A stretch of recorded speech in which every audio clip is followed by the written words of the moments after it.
Tarzan of the Apes by Edgar Burroughs, Chapter 2, The Savage Home.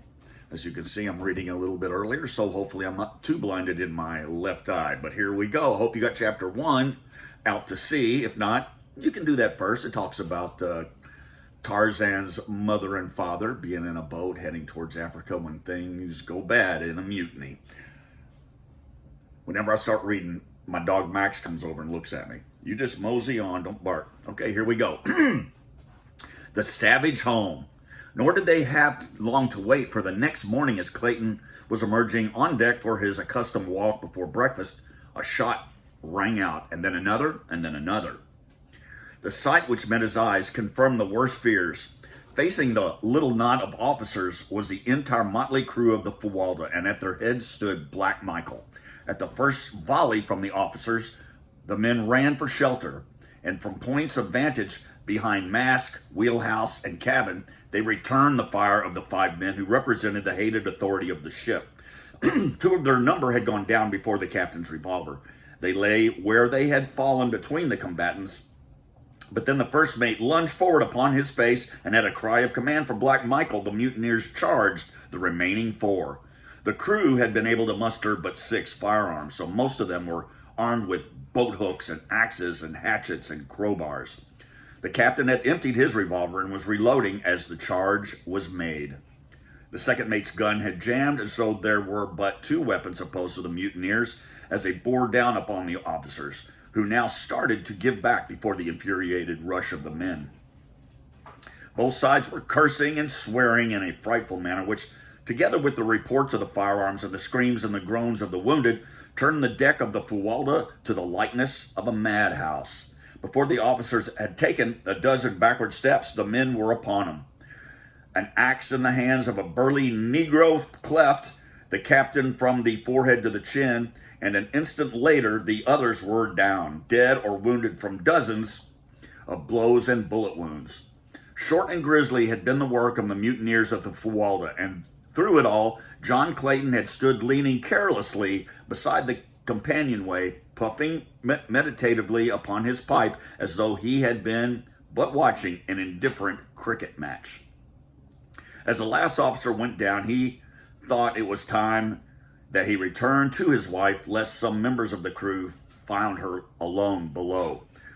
Though outwardly calm and indifferent, Clayton was inwardly apprehensive and wrought up, for he feared for his wife's safety at the hands of these ignorant half-buffoons and brutes into whose hands fate had so remorselessly thrown them. As he turned to descend the ladder, he was surprised to see his wife standing on the steps, almost at his side. "How long have you been there, Alice?" "Since the beginning," she replied. "How awful, John, how awful. What can we hope for at the hands of such as those?" "Breakfast, I hope," he answered, smiling bravely in an attempt to allay her fears. "At least," he added, "I'm going to ask him. Come with me, Alice. We must not let them think we expect any but courteous treatment." The men had by this time surrounded the dead and wounded officers, and without another partially or compassionate proceeded to throw both living and dead over the sides of the vessel. With equal heartlessness, they disposed of their own dead and dying. Presently, one of the crew spied the approaching Claytons, and with a cry of "Here's 2 more for the fishes," rushed toward them with an uplifted axe. But Black Michael was even quicker, so that the fellow went down with a bullet in his back before he had taken half a dozen steps. With a loud roar, Black Michael attracted the attentions of the others, and pointing to Lord and Lady Greystoke, cried, "These here are my friends, and they are to be left alone. Do you understand? I'm captain of this ship now, and what I say goes," he added, turning to Clayton. "Just keep to yourselves, and nobody will harm you." And he looked threateningly on his fellows. As the Claytons heeded Black Michael's instructions so well that they saw but little of the crew and knew nothing of the plans the men were making.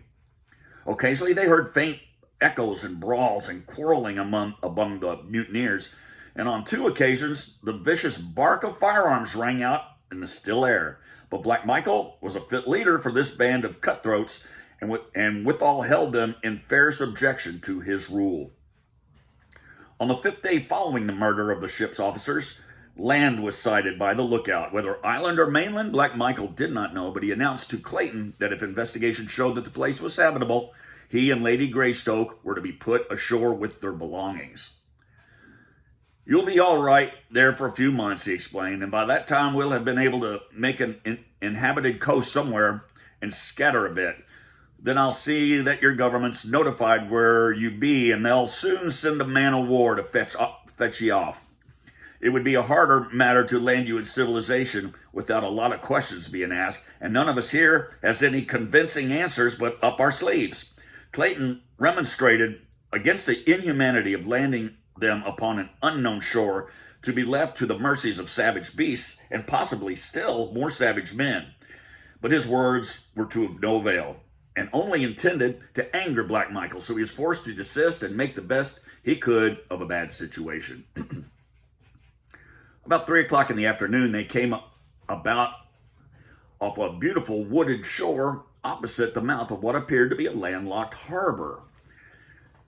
Black Michael sent a small boat filled with men to sound the entrance in an effort to determine if the Fuwalda could be safely worked through the entrance. In about an hour, they returned and reported deep water through the passage as well as far into the little basin. Before dark, the barkentine lay peacefully at anchor upon the bosom of the still Mirror Lake surface of the harbor. The surrounding shores were beautiful and semi-tropical verdure, while in the distance the country rose from the ocean in hill and tableland, almost uniformly clothed by primeval forest. No signs of habitation were visible, but that the land might easily support human life was evidenced by the abundant bird and animal life of which the watchers on the Fuwalda's deck caught occasional glimpses, as well by the shimmer of a little river which emptied into the harbor, ensuring fresh water in plenitude. As darkness settled upon the earth, Clayton and Lady Alice stood by the ship's rail in silent contemplation of their future abode. From the dark shadows of the mighty forest came the wild calls of savage beasts, the deep roar of the lion, and occasionally the shrill scream of a panther.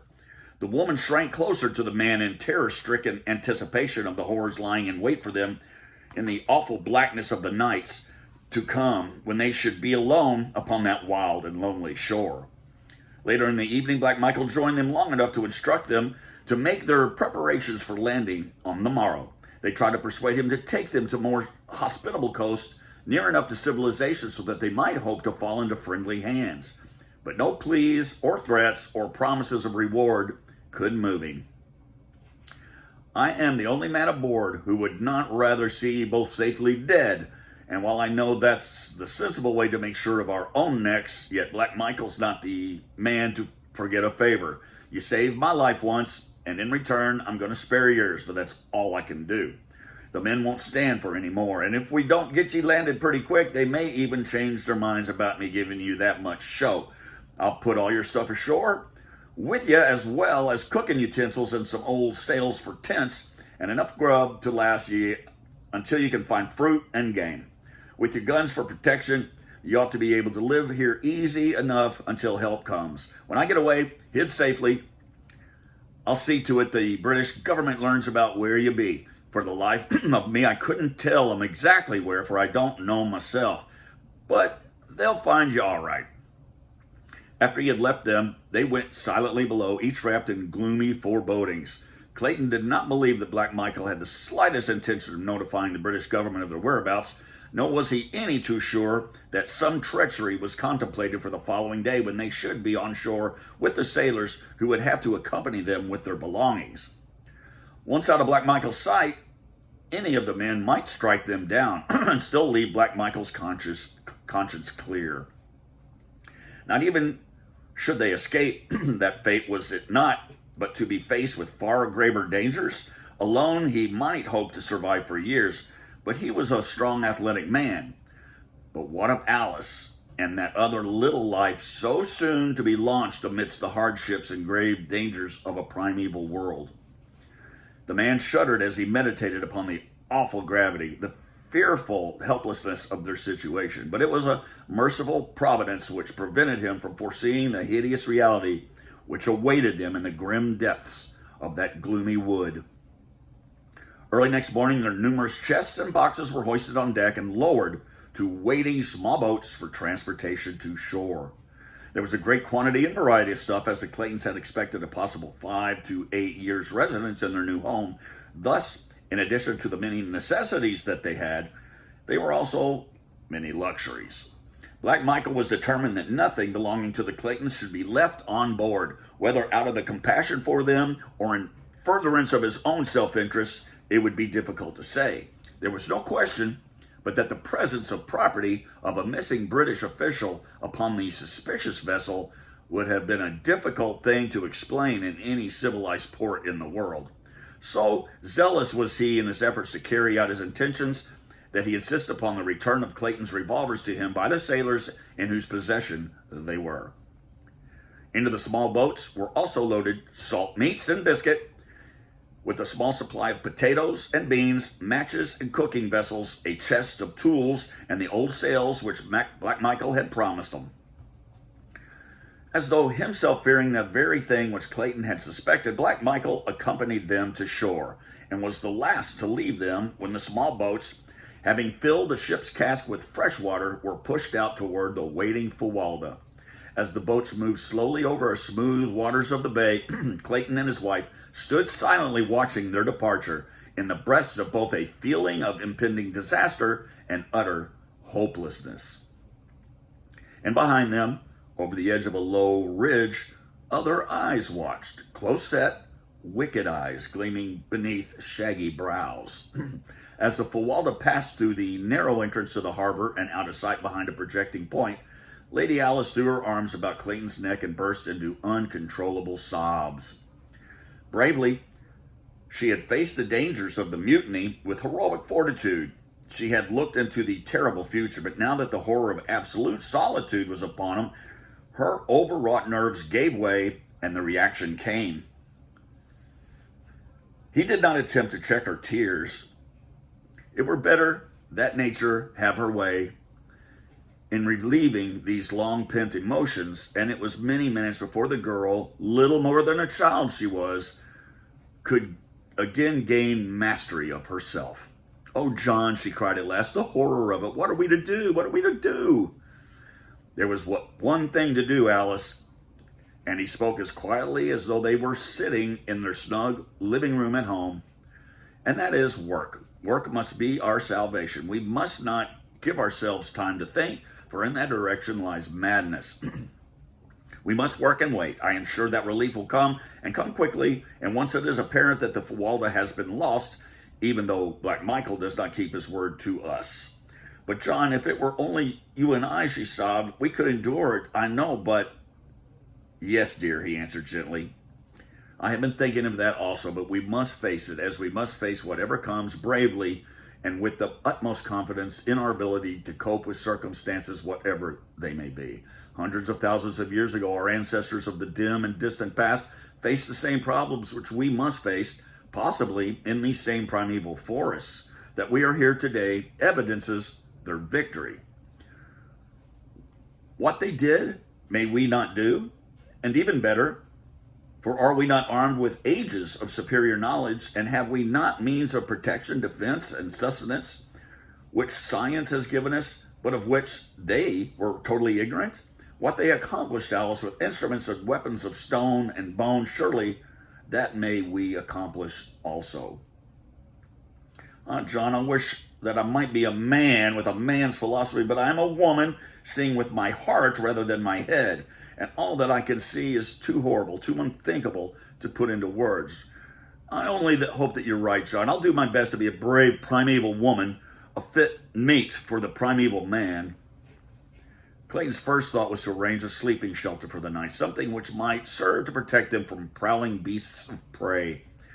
He opened the box containing his rifles and ammunition, that they might both be armed against possible attack while at work. And then together they sought a location for their first night's sleeping place. 100 yards from the beach was a little level spot, fairly free of trees. Here they decided, eventually, to build a permanent house, but for the time being, they both thought it best to construct a little platform in the trees out of reach of the larger of the savage beasts in whose realm they were. To this end, Clayton selected 4 trees which formed a rectangle about 8 feet square, and cutting long branches from the other trees, he constructed a framework around them, about 10 feet from the ground, fastening the ends of the branches securely to the trees by means of a rope, a quantity of which Black Michael had furnished him from the hold of the Fuwalda. Across this framework, Clayton placed other small branches quite close together. This platform he braved with a huge fronds of elephant ear, which grew in profusion about them, and over the fronds he laid a great sail folded into several thicknesses.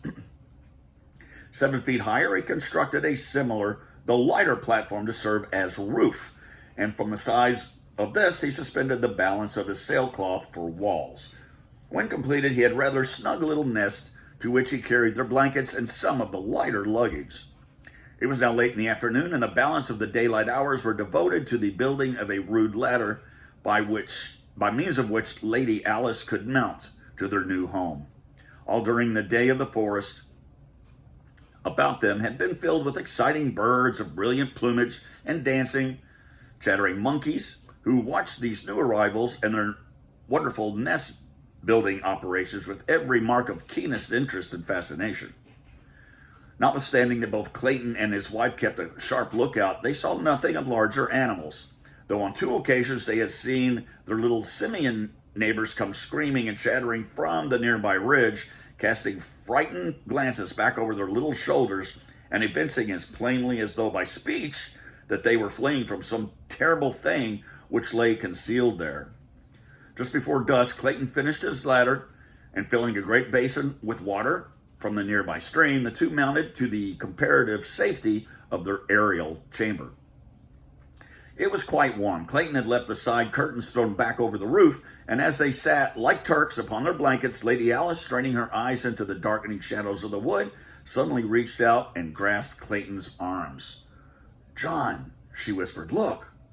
"What is it, a man?" As Clayton turned his eyes in the direction she had indicated, he saw silhouetted dimly against the shadows beyond a great figure standing upright upon the ridge. For a moment it stood as though listening, and then turned slowly and melted into the shadows of the jungle. "What is it, John?" "I do not know, Alice," he answered gravely, "but it is too dark to see far, and it may have been but a shadow cast by the rising moon." "No, John, if it was a man, it came huge and grotesque mockery of a man. Oh, I'm afraid." He gathered her in his arms, whispering words of courage and love into her ears. Soon after, he lowered the curtain walls, tying them securely to the trees so that, except for a little opening toward the hatch, they were entirely enclosed. As it was now pitch dark within their tiny eyrie, they lay down upon their blankets to try to gain, through sleep, a brief respite of forgetfulness. Clayton lay facing the opening at the front, a rifle and brace of revolvers at his hand. Scarcely had they closed their eyes than the terrifying cry of a panther rang out from the jungle behind them. Closer and closer it came until they could hear the great beast directly beneath them.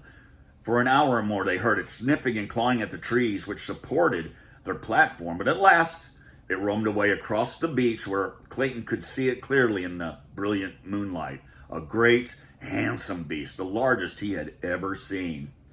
During the long hours of darkness, they caught but fitful snatches of sleep, for the night noises of the great jungle teemed with a myriad animal life, kept their overwrought nerves on edge, so that 100 times they were startled to wakefulness by piercing screams or the stealthy moving of great bodies beneath them. The end of chapter 2. So they're in the jungle where Tarzan will be born. The next chapter is called Life and Death. I'll be back to get that pretty soon. Thanks for listening.